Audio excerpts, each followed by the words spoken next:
Shaitan wants that you worry about the future. That you just keep worrying. What's my son gonna do? Is he gonna rebel? What's my daughter gonna do? What's my husband gonna do? What's my wife gonna do? And you keep worrying about other people and what they're gonna do and how they're gonna feel. Like you're in charge of them or you're in control of them. We're barely in control of ourselves. But we think we can control what everybody else around us is gonna do and what their future is gonna be, and we wanna control their future. But this, in your mind, you just want these anxieties, worldly things that you want, is all you think about for the future. I don't have it, I just worry about it, I don't know why I don't have it, and you're just consumed by that, completely consumed by that. It could be the most innocent of things, but Shaitan wants you to be that way, because when you do that, you're not happy with what Allah has given you, number one. And you easily forget that the one in charge is Allah. And the one in control over everyone is Allah. I am actually not in charge of my children. Once they get to a certain age, what they do is between them and Allah. All I can be is an advice. That's all I can do. But their decisions are going to be theirs. If our Messenger ﷺ can turn to his daughter and say, Ya Fatima bint Muhammad, ittaqillah fa inni la amliku laki min Allahi shay'a. Fatima, daughter of Muhammad, be mindful of God yourself, because I won't have any control when it comes to standing in front of Allah. I won't be able to help you. That's what he tells his own daughter. So how do you and I think we have control over others, even within our family? He wants us to think we're in charge, and that's actually something only Allah has the right to. He consumes our minds with it. And of course, when you try to control people, it backfires. It never works. You can never control people. You can't control people.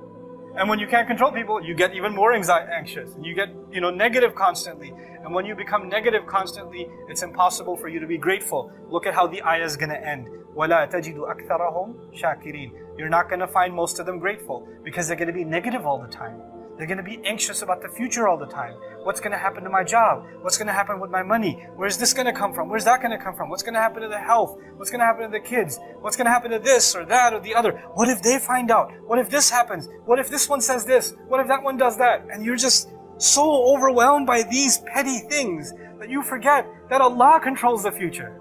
That Allah owns it. Not you, not me. And the fact that we had even a good, peaceful day, one moment, was not because we earned it or we planned it or we controlled it. It's Allah who gives relief.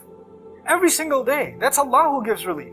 The fact that our bodies are still functioning and we're sitting here in the Friday prayer is Allah giving us relief. Allah giving us ability. And we forget that, and we think that we have to figure all the future out. We have to control all the outcomes. And that's one of the things Shaitan wants, is to make you confused about thinking that you have something to do with the future. One of the greatest tricks of the Shaitan is to make you pessimistic about the future. Nothing's going to work out. It's all going to be bad. Nothing ever worked anyway. It's always going to fail. You become so negative that not only are you negative about your own self, your negativity becomes infectious. Even people around you. Somebody's happy about something. Somebody graduated. You're like, yeah, but you're not really going to get a job. You just have to throw in some kind of negative because, just our luck. Runs in the family. Don't worry about it. This is the pessimism of the devil. He wants that from you, because if a person is pessimistic, then how can they have pessimism and hope in Allah? How can they have pessimism and reliance in Allah? Then with what heart are they making dua to Allah? If they've already accepted defeat inside, that nothing's going to work out, then they have no expectation from Allah. Then they're the most essential relationship we have with Allah, which is that of asking Him, having hope in Him. You cut that off. You're hopeless. And what is Shaitan by definition? He's hopeless. By definition, he's hopeless. And he wants you to become hopeless. These are his attacks from the front.